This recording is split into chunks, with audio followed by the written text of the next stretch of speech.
Welcome, everybody, to Dine with the Divine. My name is Ashley. I'm your host, and together we're going to be exploring the magical, the mystical, and everything in between. So on today's episode, we're going to be talking a lot about Georgia, the country, not the state, and a very lucky prince. I hope everyone's had a wonderful week, and if not, I hope it gets better soon.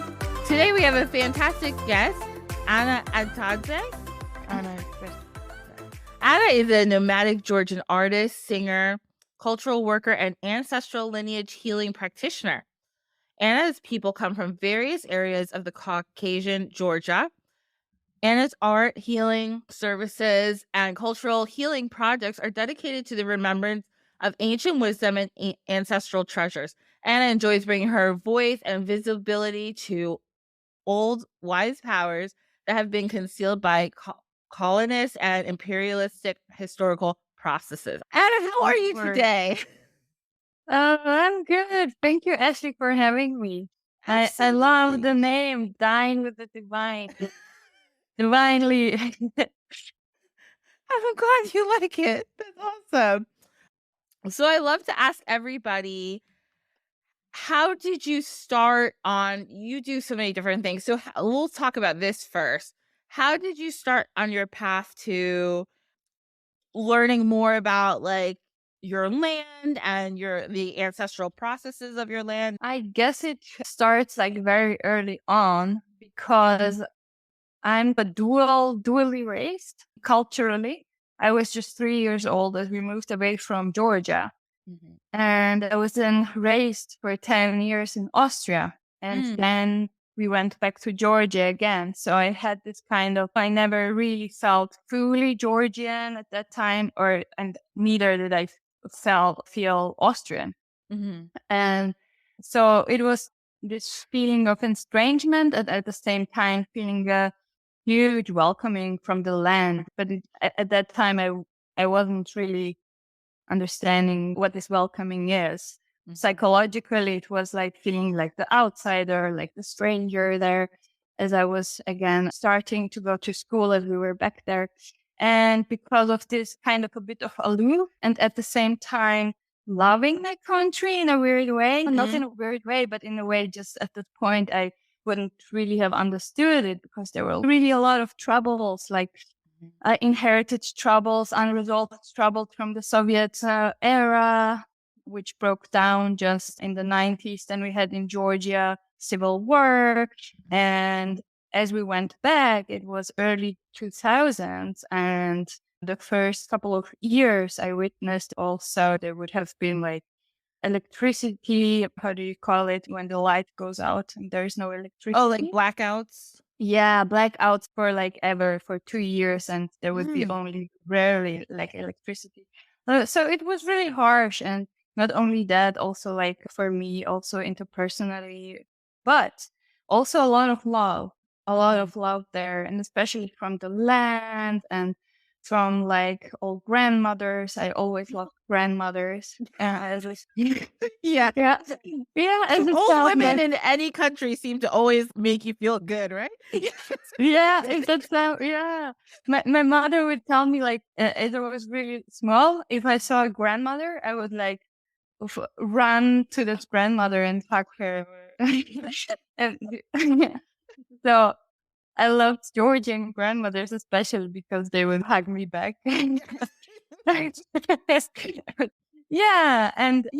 the school years, then I had like a lot of time to be a bit more from this, like, okay, the dynamics, like what is happening here? There's so thick air in the school, and it's easier when you don't feel completely in the thing to start to marvel about some dynamics. And I had already that feeling from there on in school that it was not subjective psychological things, but it was more, and it was a collective thing. More and more I was interested to understand like the historical dynamics and inheritances and what led to this very big political and sociological harsh dynamics and sentences that people were not able to really name. Mm-hmm. Wow. Okay. About Georgian culture. First of all, it's so cool. Like, just even I can't wait to talk more about this, but I was like, there's just so many very like neat things about it. And it sucks that you're talking about because of different things happen, especially because of like the former USSR. And there's like, a lot of these really awesome practices were so suppressed and they're meant, right, to keep everybody down. That's why these powers do that, right? Because once they try to disconnect you from your culture, it's Mm-hmm. easier to control. I'm not a dictator, so I guess like it makes sense. Good.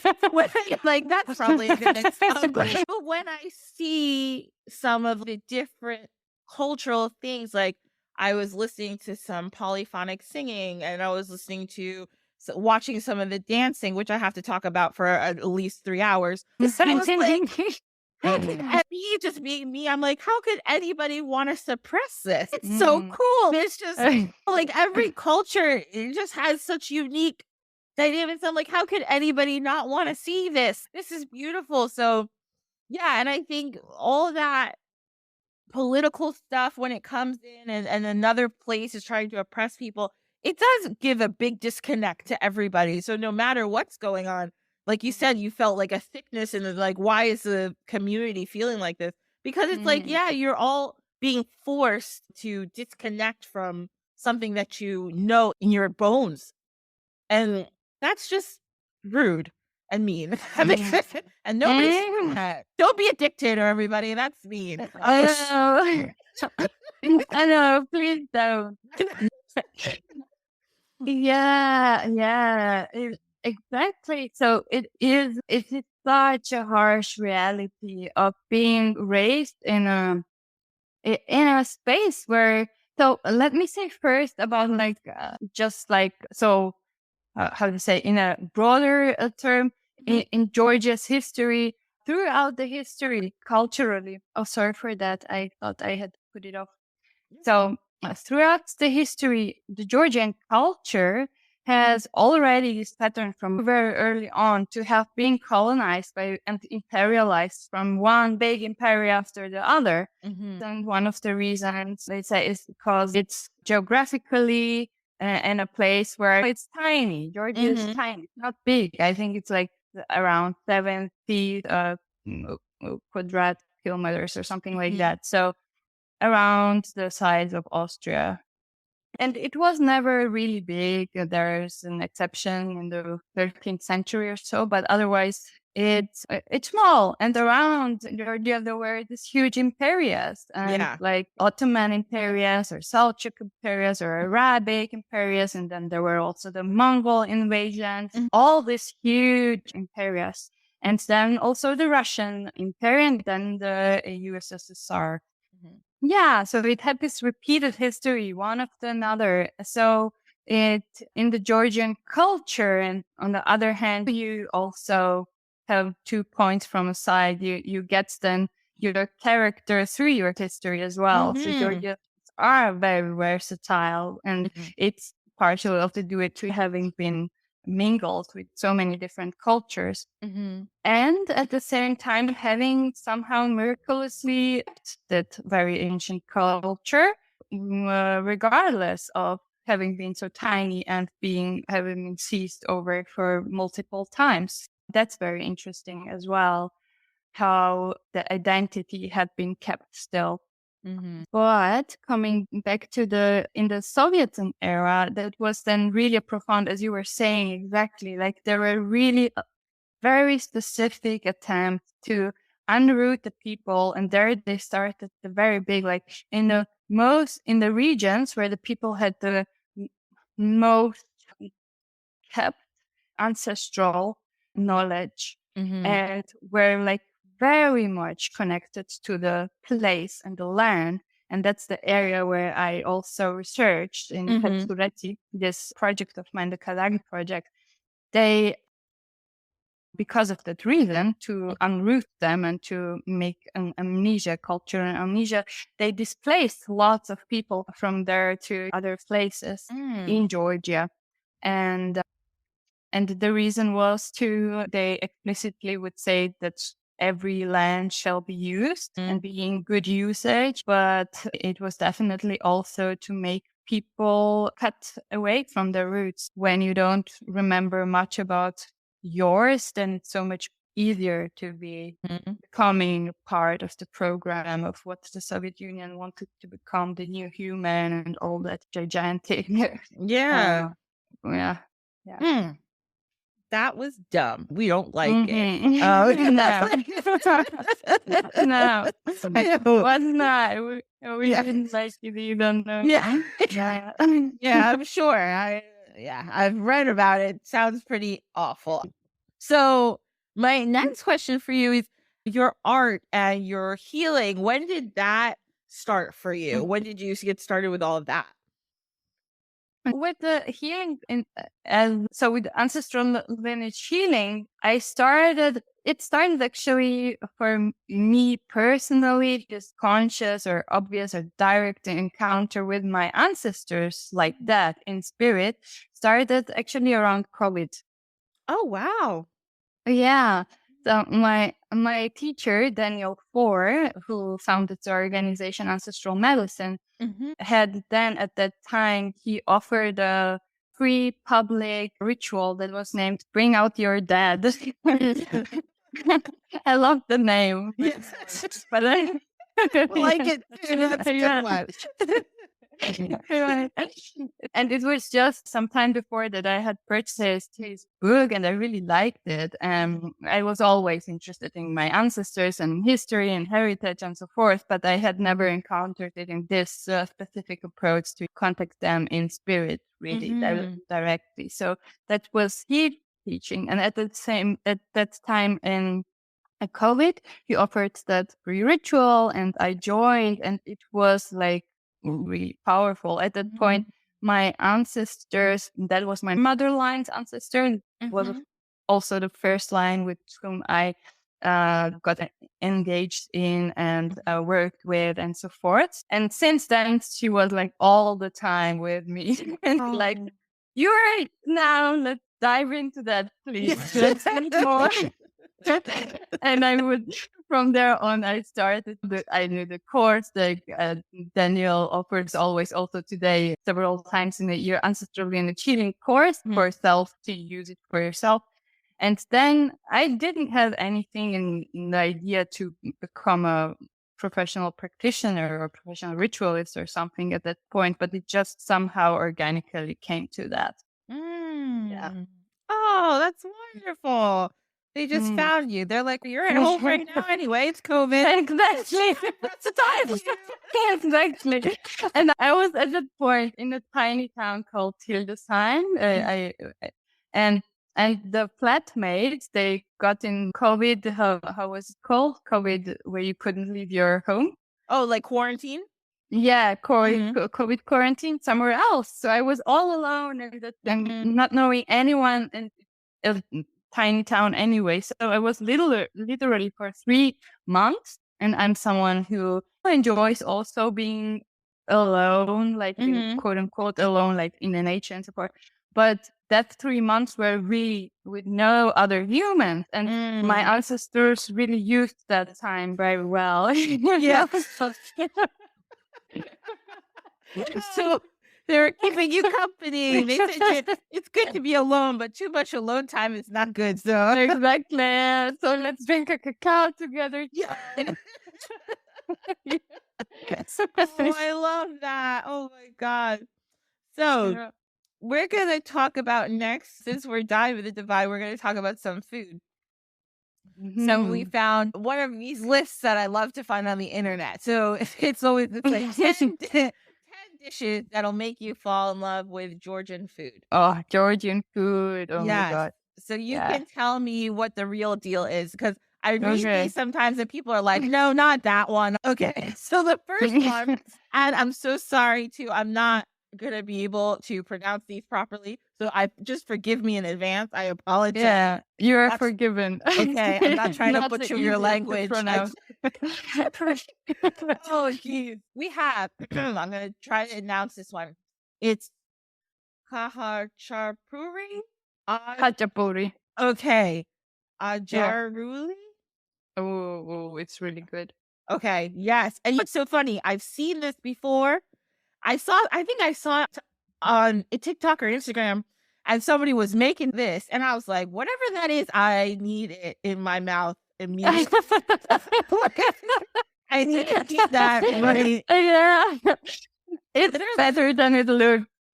Believe me, Are you it's better than it looked. I don't know if it can be better than it looks. 'Cause it looks so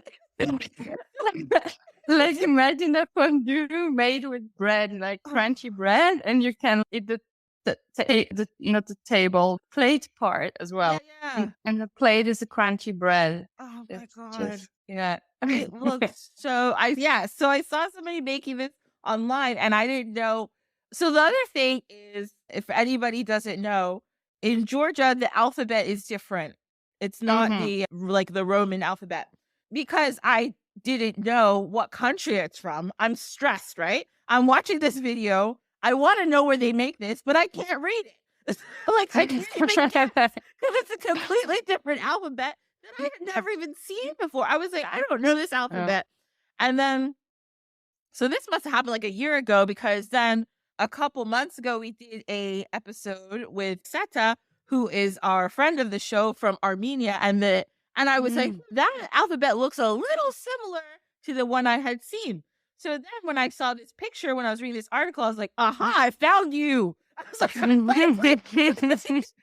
found you, delicious bread dish. So the way this is described, it says in the article, a molten canoe of carbohydrates and dairy. Who doesn't want to eat that unless you're allergic to dairy or lactose intolerant? But if you like cheese and deliciously, beautifully baked bread, you want to eat this thing. So there's eggs in it too, like a raw egg.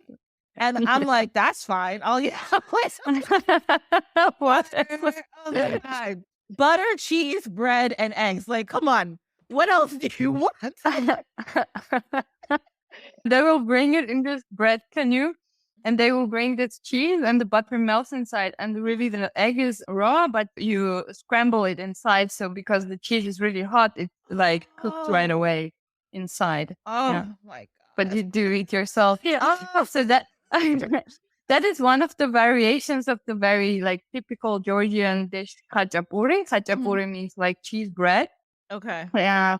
And this acharuli khachapuri, this canoe cheese bread, this kind is known in the western part where the Black Sea shore is. So we have a Black Sea shore along on the west, and there you get that. You get it, of course, also in Tbilisi, in the capital, and in the restaurants now everywhere. That's where it comes from. Oh, all right. I'm gonna. Ooh, I want that so bad. Yeah. You have to come to Georgia. I know. I'm telling you, the more I've read about Georgia this week, the more I'm like, I think I have to go to Georgia. Yeah, it's really, it's like not just because I'm from there, but it's really, and really also only for the food is amazing. It just is. Oh, it looks so good. So then next we have this thing, and at first I was like, are these candles? I didn't know what it was. So I have it myself here. Oh, really? You want candles? They always, when my mother would bring it to Austria for a present, they would say like, "Oh, candles, thank you." Yes, that's what it is. I was like, oh, it's a candle. I was so confused. I was like, why is this on this list that looks like a candle? I was like, you can't eat that. I'm like, this is my most favorite. This is my favorite for like everything. Okay, okay, so it's called Churchella. Okay, there we go. Thank you so much. Okay, this is how they describe in the article. Lumpy, colorful confections, and people hang them, this makes sense, in store windows. Because if I saw that in a store window, I'm going in. Because I'm like, what? Apparently it takes time to make its concentrated grape juice, and they pour it over a strand of walnuts. And then on the outside, it looks waxy. That's why we're saying it looks like a candle. But it's packed with protein and sugar. And apparently, the Georgian military used to take it along because it was a really good way. It's like almost like a protein bar, like to eat one. So they used to take them when they're going to war, for the soldiers, like, hey, you guys need a snack in the middle of fighting people. Eat this thing. Yeah, that makes sense. Walnuts, grape juice. It's a pick me up. But now it's a lot of time it's served with coffee and something people just like eat on the go. That sounds really good. Okay, that's cool. So now we know it's not a candle, but it does look like a candle. It's very cool. And it has different colors. It's very pretty. All right. So the next thing we got is Kinkali. Khinkali? Yes. Thank you. Yeah. Oh, it sounds so much better when you say it. I don't know. Close. Yeah, these are soup dumplings, and these are like your typical. We've talked to many a dumpling on this podcast. Whenever we're in Eastern Europe, Western Asia, we get a dumpling. I want to try them all. I want to have a dumpling sampler from every country of their different type of dumpling, and I'm sure they're all delicious. Yeah. Okay, this one's gonna be a hard one, but I'm gonna attempt it. Here we go. A Japsandali. Oh, yeah, that's really good. Okay. And you said it actually right. It's Oh, just really? like that. Ajab Sandali, yeah. Oh, yes, I got one. Okay, great. So this is it's like a vegetable dish. It's a medley, it says here, a medley, oven roasted medley of firm eggplant and crisp bell peppers, lightly bound with fresh tomato puree and some chopped cilantro. Okay, this sounds, okay, this is saying it's something that's a lot of times served at the end of summer, and it says it will clear out your sinuses. Oh, so I guess it's a little spice, a little, Yeah, it's often. spicy. Yeah. Yeah, that sounds good. Yeah, it says it'll clean out your sinuses, which sounds delicious. All right. Now, here we go. Everybody, this dish, you remember that rhyme, beans are healthy for your heart. The more you eat, the more you fart. This is how this one sounds. Yeah. This is Lobio. Lobio. Okay. So this is like a kidney bean dish, and it's like, it comes out like a slow cooked kidney bean, so like in a stew kind of consistency. Right. And it has fried onion, cilantro, vinegar, dried marigold, and chilies. And they cook it often, or traditionally, it shall be cooked in clay pot. Oh. Okay. Yeah, I love that dish. It's one of my favorites as well, and it's best with Georgian cornbread, michadi. I wonder if that is also on your list, michadi. Let's see. I don't no. We have another bread called Lubani, but I think it's different. Yeah. Lubiani is like this cheese bread, but instead of cheese, there is this lobio, this bean thing inside. Oh, okay. So that's okay. Yeah, no, we don't have the Georgian cornbread on here, but that also sounds delicious. All these foods sound like I'm getting hungry right now. So then we have this is another version of like a kebab. I think it's called, there's too many consonants together. Mizvadi? Swadi, yeah. Okay. And this is like a kebab. Think of your regular kebab, but there's just one thing that they put on this kebab, it says, is a sour plum, like sauce sometimes. That actually sounds really good. I would eat that. And they eat it. And the sour plum sauce can be poured over a lot of different things. They say like tomatoes, bread, fried chicken. That sounds actually really good. We have this other thing that also looks flaky. I don't know what. Kalapi? Yes. This is you guys really like the colors because everything is very colorful. Yeah, they're beautiful. Yeah. It's purple. You have purple kalapis. Yes, purple, yellow orange, red. Yeah. I'm like, you guys really you're not just eating good food. You want it to be very exciting to the eyes, which I love. These are it's like you're like a fruit roll up, but probably way better. It's pureed fruit that's spread thinly onto the sheet and then sun dried. Okay, so it's like a natural fruit roll up. Right. Sounds delicious. And then we have, is this the last? Oh, two more. We have carcho, Harcho. Mm-hmm. carcho. Okay, it's a comfort food, and it's like it looks like a soup. It has garlic. It has a called melly, which is a blend, a Georgian spice blend. Cilantro, and you can put chicken or beef in it. Ooh, walnuts. Oh yeah, you guys love them walnuts. Yeah, And a yeah, lot. A lot of walnuts. yeah. And cilantro. Yes, a lot of walnuts and cilantro, and I'm not mad at it. You can eat it with some bread on the side. Okay, that's nice. And the last one we got here is kakali, which is it's an elaborate vegetarian dish. You use basically it's like a vegetable pate, and it has whatever vegetables you got. Say you got beets, carrots, spinach are common, and it's served over a bread. You just boil the vegetables, you puree, you put some lemon sauce, again, some cilantro, some garlic, and some ground walnuts. I've had something like this before, and I'm not Georgian, but like something similar in a Persian. Oh yeah, and they have pomegranate. I've had something like that in a Persian restaurant, and it's thick. I don't know if it's similar to this one, but it's thick and it sounds like interesting, like the flavors together, but it's really good and I couldn't eat it.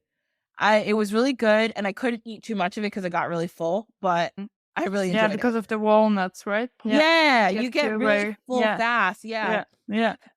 But it's delicious. So everybody, of course, as always, the link is in the show notes. So if you want to go and be like, what are you guys talking about? You can go and see and all these different foods, and then you can go to Georgia and eat them. So Yeah. yeah, That's the best place to eat them. exactly. But I'd say all of this, what you just named from the list, they are really delicious. It's true. No lights. Yes, it sounds Yeah. so good. So Yeah. everybody, that's what we're doing. Our next field trip in life is to Georgia. So next, I'm going to plug myself before we move on. So if you guys are enjoying the show, you can follow us on all the socials. We're on Instagram, we're on TikTok, Facebook, YouTube, and Threads. And if you really like the show, I really appreciate it if you give us a rating on Apple or Spotify. I really appreciate that. It helps the show a lot. It helps other people find us. If you feel so inclined, you can even give me a tip, a little money to support the show. I always appreciate that. And of course, if you have any suggestions for episodes, any questions, any comments, feel free to email me at dinewiththedivinepod@gmail.com. Okay. Now, we're going to talk a little bit about Georgian culture. Now, there's a couple things. I'm all over the place with this, so everybody forgive me. Usually I'm a little more organized, but I couldn't figure out what I wanted to talk about. So we're just going to talk about a bunch of stuff. So, That's very Georgian. So you're in the spirit. okay, good. Very not organized. I really like that. Okay, because I was like, I don't know what do I talk about. There's like so many different things that are so. So once again, as I said in the beginning, I was on TikTok, and for some reason, TikTok keeps. Okay, I follow a lot of I used to do flamenco dancing, so I follow a lot of flamenco dancers. Then all of a sudden, I see this other type of dancing, and I'm like, just different countries. I see this dance where there's a bunch of women in a line. The women are dancing, and it looks like they're gliding. Like you can't see their feet. So they're usually wearing really long dresses, and their feet, I don't know what they're doing under there. So I was like, what's going on? Women in a line, and they're like walking in circles, like perfect circles of women. It's like conga line, but very organized. And they're making shapes like they're walking like an S, and they're separating, and they're going back. So I'm like, what the hell is this? This is months, guys. Months I kept seeing this. And again, I can't read Georgian. I don't know what country. And then finally, I'm looking in the comments trying to figure out where is this from? And somebody mentions the Caucasus Mountains. So I'm like, okay. So I'm Googling because I've forgotten where the Caucasus Mountains are. I was like, where are the Caucasus Mountains again? And then they start talking about, somebody mentioned Georgia. And I was like, okay. So now I'm watching all these videos, right? Now I'm getting tons of just Georgian dancing. I'm like, like And there's another one where these men are wearing like boots, but the boots look like ballet shoes a little bit, like tip shoes, and they're just leaping. They're just leaping through the air everywhere, and I don't know where they're going. They're wearing big furry hats because I'm like, that makes sense. It's cold up there, and they're just leaping through the air. Like the way these people are jumping is impressive. They're so high.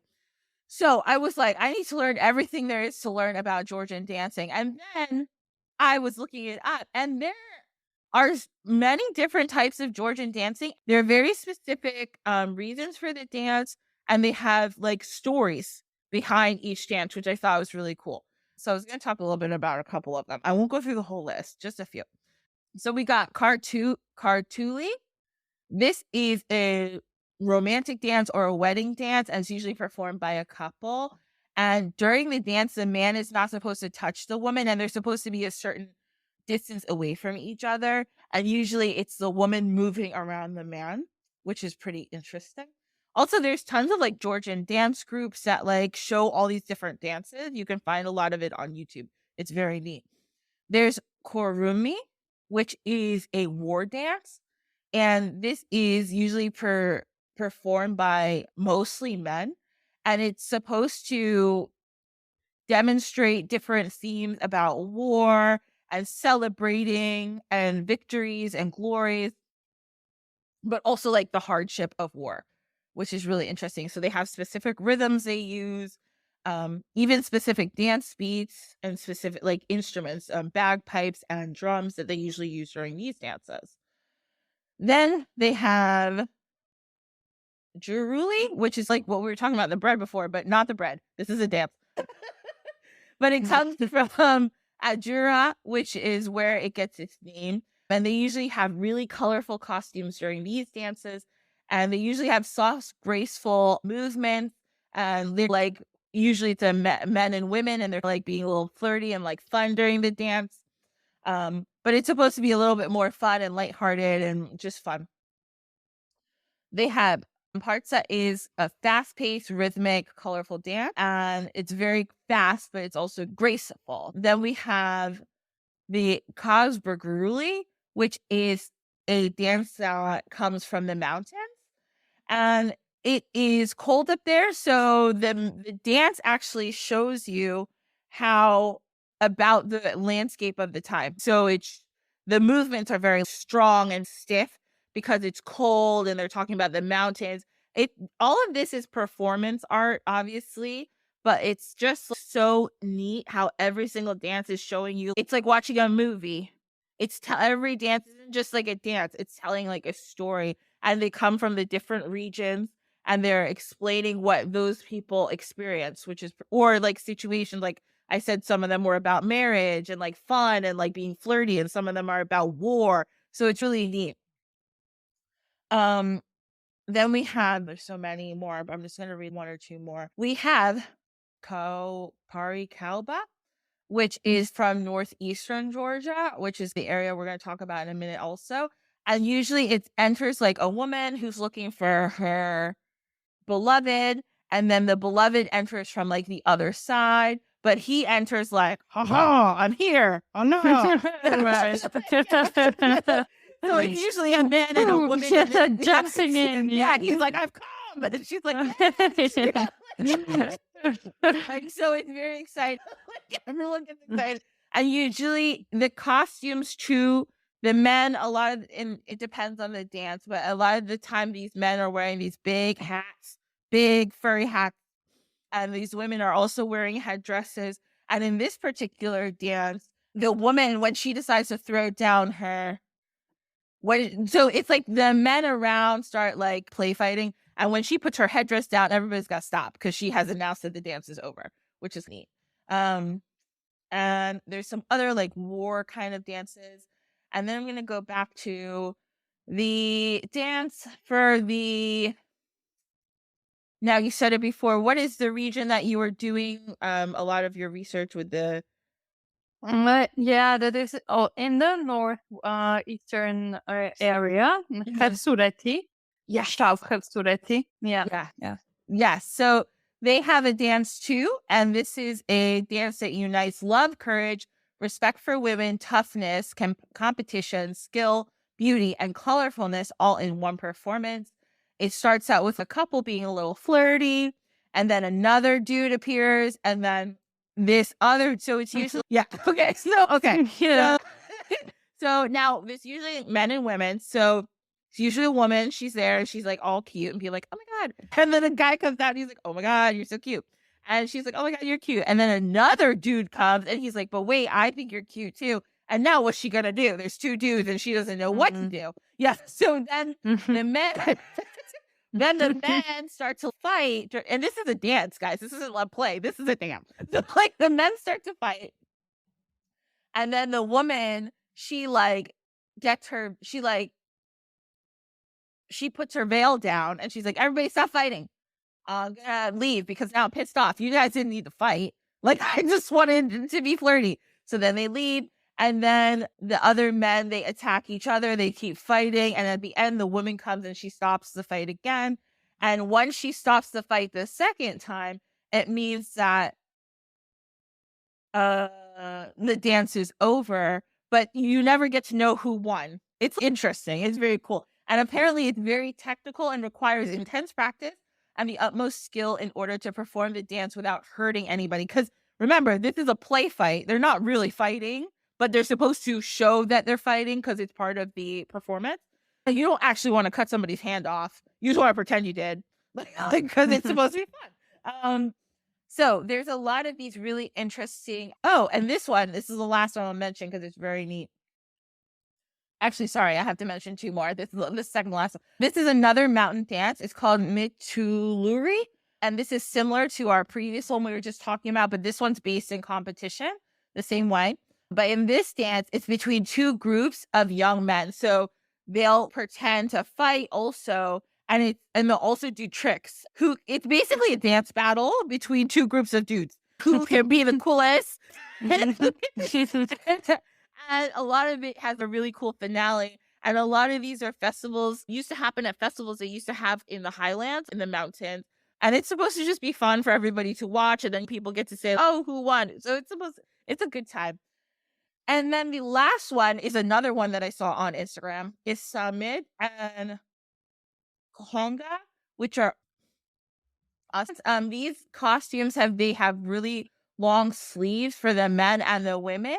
There's wedding dances and there's demi point. This is what I've seen. Oh, yeah, it's where they're completely on the balls of their feet. This is what I had seen on Instagram.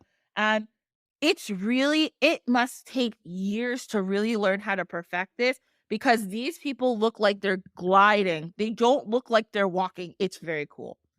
All right. So that's my obsession with Georgian folk dancing. You described them very well. Thank you. People are seeing it. Yeah. Yeah. I was like, this is amazing. So now we're going to go back to talking about the area that I know Anna has done a lot of research in. So this is an area, it's like northeastern Georgia. So it's up in the mountains. And I know from reading some of your research and reading about it other places, they were saying that this area, because of where they were, they got to retain a little bit of their practices for longer, right? Because like it was more hard to get to. Right. Yes. So they still have some of their like, even like pre-Christian practices that they also have, just like your neighbor to the south, Armenia. Georgian Christianity started in the 4th century. So they have a long history of Christianity, but up in these mountains, because it was hard for people to get there, they retained some of the culture.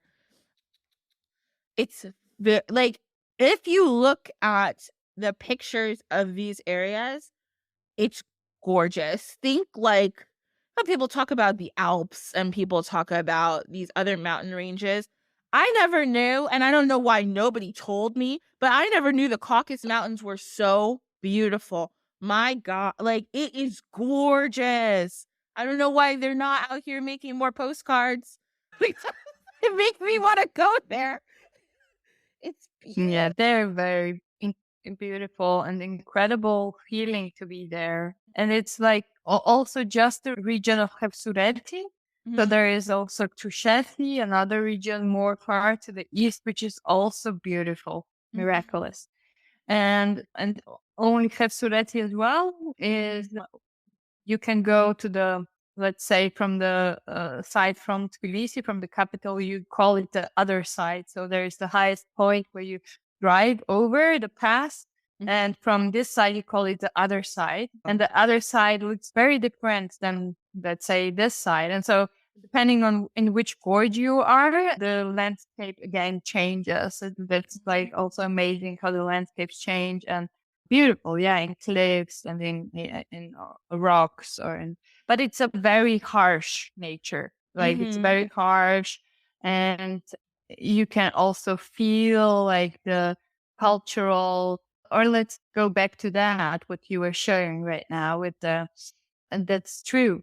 Khepsureti has been one of the regions, with others as well, also Swaneti, another mountain region. But these mountain regions, and especially Khepsureti, have kept a lot of knowledge the most of the time, like the most from Mhm. the others, because of their being very far in these mountains, and it was Mhm. hard to reach there. As Georgia became officially a Christian country, I think it was officially the second. The first one was Armenia, Mhm. officially 300 something, and then the second was in Georgia. Mhm. And there has been a huge like Christian imperialization cultural one as well. They're forceful on the people who were worshipping local deities. Mhm. But they couldn't touch the mountain. Mhm. There only the Queen Tamar. There was like a time there a big. She's called the King Tamar, Mhm. but she was ruling herself, though she was not the wife of a king. So that's why they call her the King Tamar. Mhm. And she was the only one who went in, and she has not the best reputation. Like also Mhm. today, you get that some don't really like much like her, even Mhm. though she's also revered as well. So it, yeah. But the first ones really who were able to touch that culture was the Russian Imperium.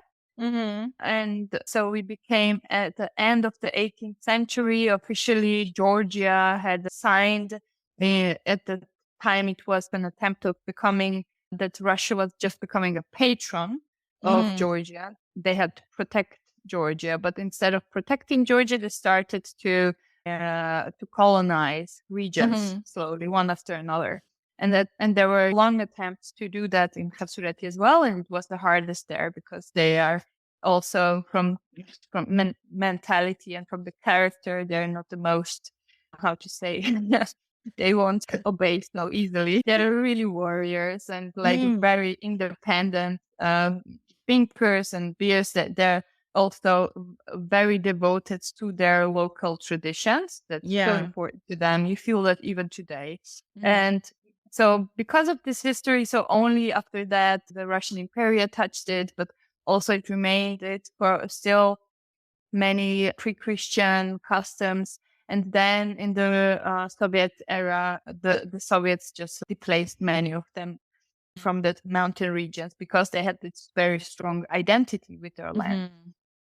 And still, they have a lot of knowledge kept, which is super precious. And it was Mhm. only until the 70s and 80s and 90s of the 20th century that many of these professions, like this Kadagi, what I was researching about, so the Kadagi, let me explain who these people were. They were like they would call them the tongues of the god, because they would voice that what the deities, the local deities, wanted to have been noticed to the village. Mhm. And they would be the mediators between the human community and the deities.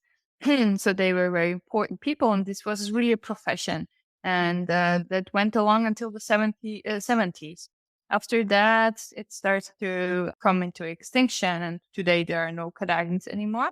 Mhm. But there were many such professions. There were also mesultanes. Mesultanes were also mediums, but they would be the kind of a bit more like psychopomp slash Mm. medium. People would Mhm. go there for individual souls would go there, or some individual ancestors, and share talk with. They were women. My sultanas Mhm. were mostly women. They would talk with her and tell her what they wanted their family to know, or family members would come to her and ask about a certain disease. But the Mesultana was specifically for human disease, and the Mhm. Kadagi's role was to be the medium of deities. So that was the difference. And there were many professions, all with their very distinct function. Mhm. And yeah, and that's one of the characterization of this community, the Khatsurs. They had many very specific ways of how things needed to be tended. So Mm. many festivities and the rituals and the songs, and a lot of ancestral reverent festivities and days, and exactly how it was going. There were many lamenters, Mhm. professional lamenters, and different ones even. So there would be several professional lamenters who had different functions.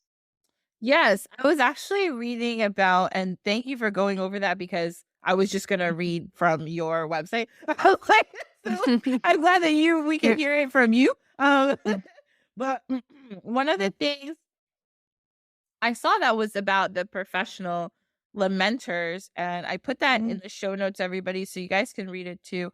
But I thought that was interesting that it's like these are people who are literally their job is to just like mourn. And you do see that in a couple different cultures. I just found out this actually the other day. This happens and I know in Mexican culture in some areas, in Chinese culture in some areas, but there are these people who are literally that is their job for the community is to mourn other people. And I'm just trying to get to the link that I put in the show notes for us so I can tell you better from Anna's website, which is where I got it. Uh, oh, here we go. They're called Greenie.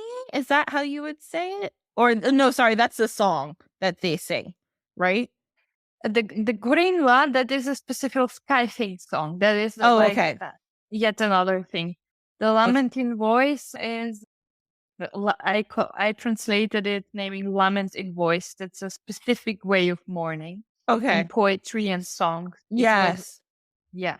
They would not just like cry over the person, but their job Mhm. was to impromptu at that moment in the ritual setting to start poetically voicing through music and song the mourning. So Yes. yeah. Yes, and I love how you talk about too, like that how they like okay, first of all, you have to be talented to do this job because it's you don't just like you're not just like, "Oh, it's so sad." No, you have to talk about the person and, like, why it's so sad and, like, who they were and this kind of thing. You're it's almost like being a what do they call it? Like a bard or like a singer, but you're making songs about the person and you're helping everybody remember, right? This person and you're Mhm. talking about like, "Oh my god, it's so" you're not just saying it's sad. They're having people like, this person's going over the family house, while everybody's maybe having a meal and talking about the person, and they're like, "Oh my gosh, like, Matthew was such a good dude, and remember that time that he did this and blah, blah, blah, and that is why we love him, and he was good at his job." Like, they're just singing about the person. This is not an easy job. It's like, you have to have some good talent, and this is usually done by a group of men, No, and no, go ahead. that you're mixing it up perhaps with the green one. The green Oh, one is yeah, I done think by I a am. I'm group of sorry. men. Okay. But this one, like this was all the lamenting voice were women, female Oh, okay. I voice. Yeah. apologize. So all of these jobs are a lot. They think, and I love how they have all these specific jobs in the community for these people. And another thing that I had read earlier about this specific group that we were talking about in the mountain is a lot of the time throughout history, a lot of the Georgian kings and queens, the royalty would hire bodyguards and people from this region because they were known to be like the tough, really tough people because they're from the mountains, like you said, where it's not an easy area to live. So they were used to the roughness of the landscape. So they were really good at fighting. Plus, this is another kind of world concept with that I love. A lot of time when people are from mountainous areas, they have to be good at mapping things out because they have to walk up and down the mountains all the damn time. They know where everything is. So a lot of these people were really good at fighting because also they knew where they could hide. They knew the mountains better than other people because they lived there. So these people were just really interesting, and I'm glad we got a chance to talk about them. And thank you for explaining about the Kadagis, and it's a very interesting concept. Their whole culture is Oh, very thank you cool. for being interested. Yeah. Oh yeah, oh yeah, it's very cool. Yeah. Now we're going to talk about our story time today. Today, our story is a Georgian folktale. I read a few of them. There is again, a link in the show notes. I think it's like a website where there's like books that are out of print and they're free. So if you want to read a couple Georgian folktales, there's a bunch of good ones. I read one that was really long and then I read one that was shorter. And I was like, I don't know, they're both really good, but I think I'm going to read the shorter one. It's called The Prince. So if you click on that link and you want to read it, it's called The Prince. It's a really good story. It's really interesting. We love a folktale. So instead, we're going to read The Serpent and the Peasant folktale. Again, this is a Georgian folktale. I And love that one. I love okay. that one. Okay, Yeah. good. I'm glad you like it. Okay, good. Oh, I'm so happy I picked it Yeah. then. Yeah. I have that also on my, I translated it as the one on my blog. By Oh, the way. really? Oh, good. Yeah. I didn't I'm even know glad that. yeah, you're cool. Thanks for Okay. choosing that. Oh, I'm so happy now. Okay. Nice. I was so nervous because I was like, oh, I want to tell this other story, but it's so long and I know I'm going to mess it up. So, no. Mhm. And and I also had to pick a story where I could pronounce everybody's name. Like, so this one doesn't have specific names, so we're good. Okay, we're going to tell the story. This is The Serpent and the Peasant. Once upon a time, there was a king and everything was fine. He was great. Everything was fine. So then he started having dreams. So he had a real weird dream. So he woke in his dream, there was a fox and the fox was suspended from the ceiling by its tail. So when he woke up, he didn't know what the dream meant and he was worried because he's like, that was weird. So he assembled all the top people in the kingdom and he's like, you guys, what is going on? I had this weird dream. And they're like, oh, we don't know. We don't know. So he's like, okay, this is what we're going to do. Call everybody in the kingdom together because somebody's going to be able to figure this out. So they call everybody. And on the third day, everybody came to the palace. And among the people who were there was one peasant guy. So now, the peasant guy, on his way to the palace after he heard that everybody was going there, he had been traveling along a path. And now on both sides of the path, there was mountains. But when he got closer to the mountains, there was a serpent lying in the middle of the road and stretching its neck and putting its tongue out. When the peasant went near, the serpent said, "Good day, where are you going, peasant?" And the peasant was like, "Oh, I'm going to the king," because he called everybody. And the serpent's like, "Okay, no problem. Let me help you out here. I'm going to tell you what you need to tell the king." And the peasant was like, "What? This is awesome." It's like, "Great. I'm going to be the one to tell the king this news." And he said, "Okay, no problem. I'm going to tell the king what you told me, and I'll bring you half of the riches that whatever the king gives me, like the present for me telling him what's happening in his dream." And the serpent's like, "Okay, cool. So I'll divide it up and half will be mine and half will be yours. And just tell the king this. The fox means that the kingdom is well, the dream about the fox, it means that in the kingdom there's cunning, hypocrisy, and treachery." So the peasant was like, "Okay, I'll keep this in mind." So he goes to the king, he tells the king, and he's like, "This is what he doesn't tell him what that the serpent told him, but he says, "This is what your dream means." So the king was so happy, and he gave him a whole bunch of gifts. So now the peasant was like, "Actually, now that I got all these gifts, I really don't want to share it with the serpent. huh, that's not cool, but okay. So he's like, I'm gonna go a different way. Yeah. Kind of nice. Mhm. So he went a different way so that he didn't pass the serpent again.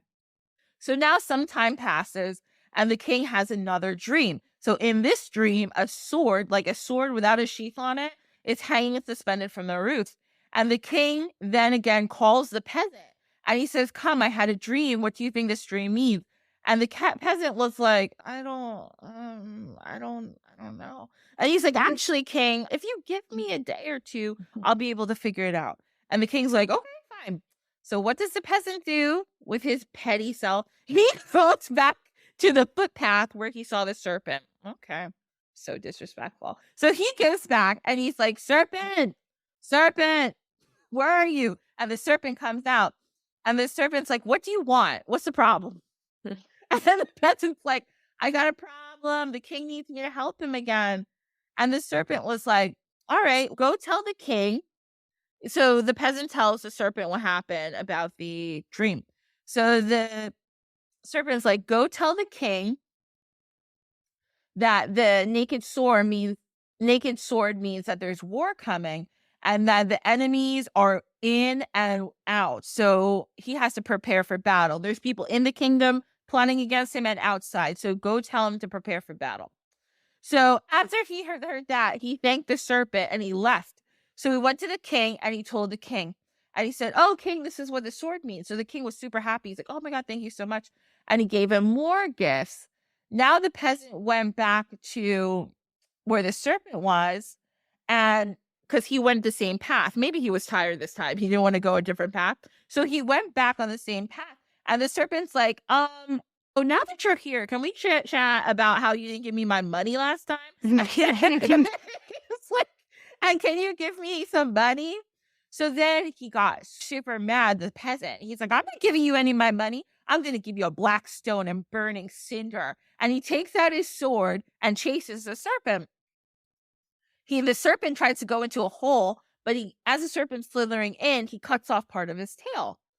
So whatever. So now he's going home. We'll talk about the disrespect in a minute. So now he goes back home, right? And once again, some time passes and the king has another dream. So this time, the king sees a slain sheep that's hanging from the roof. And the king asks the peasant, what do you think is going on? And once again, the peasant doesn't know because it's not him, right? It's the serpent. So now he's like, oh shit. It's like, number one, I don't know what's going on. Number two, the only person who does know what's going on, I tried to kill him. Like, this is no good for me. So, all right. The peasant's like, I'm going to have to swallow my pride and try and go back to that footpath and find that snake. So he goes back to the footpath and he gets there and he's like, Serpent, Serpent, can you come here? I need to talk to you, please. And here comes the serpent. And the serpent, and the peasant tells the serpent what the problem is. And the serpent said, if you give me half of what the king gives you, I'll tell you. Okay? This is what our agreement was every single time, but you keep seeming not to understand. This time, But how generous of the serpent. Again, as a third time, the very chill serpent. Anna, this is the nicest serpent I've ever seen in my life. Because if it was, they are good folks. Yeah. Because if it was me, I'm not coming out when this guy is calling my name. I'm locking my door. So the serpent is like, okay, this time you have to give me half your stuff. And he's like, the peasant is like, I promise, I promise, I promise. Now the serpent says, this is a sign that there's peace everywhere and the people have become quiet and gentle like sheep. This peasant is like, oh my God, thank you so much. He goes back on his way. When the peasant comes to the king, he tells the king what the serpent told him. The king was so happy. And he gave him more gifts this time than he ever gave him. The peasant returns and he goes to where the serpent's waiting. And the serpent came out and they divided everything up. And the peasant was like, here's half your stuff. By the way, you've been really good to me and I'm going to dick you. So sorry about that. And he's like, I'm going to give you everything that you're meant to get. Here you go. And the peasant is like apologizing profusely for how he acted. And the serpent says, you know what? Don't even worry. Don't even worry about it. It's not your fault. The first time when the people were being deceitful, and I told you there was treachery and hypocrisy in the land, you too were being deceitful and you were being a hypocrite. And despite your promise, you left and you went the other way and tried to avoid me. The second time when there was war everywhere and there was quarrels and there was issues, you too fought me. You cut off half my tail. Don't forget how rude you were to me. And he said, but now when peace and love has fallen all through the land, you brought me gifts and you shared with me. And then the peasant said, go, my brother, may the peace of God rest with thee. And I don't even want any wealth. And the serpent went away and cast itself into the hole. He was basically just saying that the guy was a reflection of what was going on in the kingdom, and the serpent forgave him, and we all love the serpent because he was teaching lessons, and the guy is a better person now. Yay! Yeah. And I love this one because it shows so much about how to say, we are not only individuals, but we are like part of this collective and of this we could also, I would like to say from astrological terms, when there are transits and Pluto is going over, over transit collectively, things are happening. Like the Pluto Saturn transits, COVID happened. Like things are collective, and that's a kind of the message that I'm reading through this folk tale. Yes. And I so appreciate that you chose this one. Funny. Yeah. I'm so happy that you like it and that you knew it. That's awesome. Because I was nervous. I can give you also the link if you want from the. Well, I should say. No, never mind. Yeah. I'll go on your blog and I'll find it and I'll put it in the show notes for everybody to read the story. Yeah. It's a really nice story. And that is a good point. I didn't even get that. I was just like, damn, this is a nice serpent. But like, I didn't even get that from the story. And that is such a good point. Like, we're all part of this community collective. And also, it shows you how this guy was treating one person. So, as a collective, when we are better to each other, we're better to people individually too, right? Like, when there was peace in the land, the guy decided to not be an asshole anymore. And he decided to actually share with the serpent who was the reason that he had all the good stuff that he had. Let's be better to each other, everybody. That's the second thing you can take from this story. Thank you, Anna. That comes to the end of our show. So thank you, Ashley. Thank you so much. Of course. Just let us know, Anna, if there's on the internet where we can find you. I know I have links to everything, but if you want to announce, you can take time to announce anything you want to announce. I have my website, shibiante.com, where I am offering my ancestral lineage healing practices. And there I have also a blog where lately I'm blogging about this indigenous Georgian custom. My last blog was about flying shrines, pre-Christian Georgian shrines that had this character, one of the characters, that they would change form and shapeshift and then fly to other places. Yeah. So yeah, I'm blogging there and offering things. So that is one of the things where you can find me. And I have a Patreon. You can, link that as well, where I sing. I have also an anime singing project. The idea, or less the idea, but the way we approach singing is that singing is a co-singing, even if there is not another human, which sometimes is. I sing often also. I love to sing with other humans, but also with trees or my ancestors. And so it's a co-creational act. That's our Patreon. Yeah. I love that. Oh, that's so cool. And like I said, all of Anna's links will be in our show notes. So if you want to check out her Patreon, you want to check out her blog, which is very informative. Half the information I told you today I got from her blog. She's like, does really good research. So I mean, if you want to learn more, please go there. It's really interesting. And everything, like I said, will be in the show notes. You can check out all of her offerings. So everybody, thank you so much. And thank you again, Anna, for listening to me stumble through that story. And I'm so glad that's a story that you're familiar with. I think you told it very well. And Oh, the dances. Yeah. oh yeah. I'm obsessed. I'm probably gonna today now take another hour going on like TikTok looking at like Georgian traditional dances. Oh my gosh, I love it. And I also put a link in the show notes, something I didn't mention before, but if everybody, I love polyphonic singing. I know some people may not know what it is, but Georgia is famous for being one of the countries Ooh, that kind yeah. of like invented polyphonic singing, which is so cool. Yeah. I didn't It's know just that. totally. Yeah. Yes. Oh, so I Yeah. found a trio. There's like 3 girls, women, I believe that they're like on YouTube, and I put a link there too. So if you don't know what polyphonic singing is, these 3 women from Georgia, they have a group and you can watch them and you'll see the polyphonic singing is this one is 3 women and they're doing different sounds. I'm not a music major, so I know I'm not describing it right, but you guys know what I'm talking about. Like they do different sounds or different like pitches with their voice. It's very beautiful. They're singing songs in Georgian, so it's really cool. These Actually, please put also Hamlet Gonashvili. I can send you then the link. Like he's a treasure. Like his okay. voice is just amazing. As they put the satellite into the cosmos, like many collected songs from the earth. One of them was a Georgian song sung by Hamlet, which is just like Wow. heavenly when you listen to it. It's just amazing. I send you the link and then you can also share that. Yes, He's I will amazing. share. I'll Yeah. put it in the Yeah. show notes.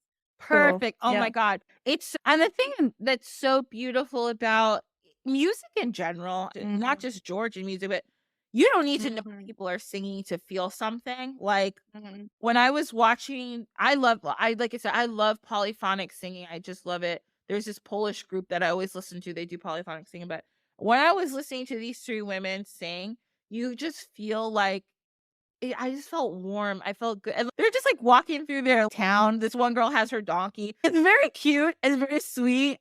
And you just feel good.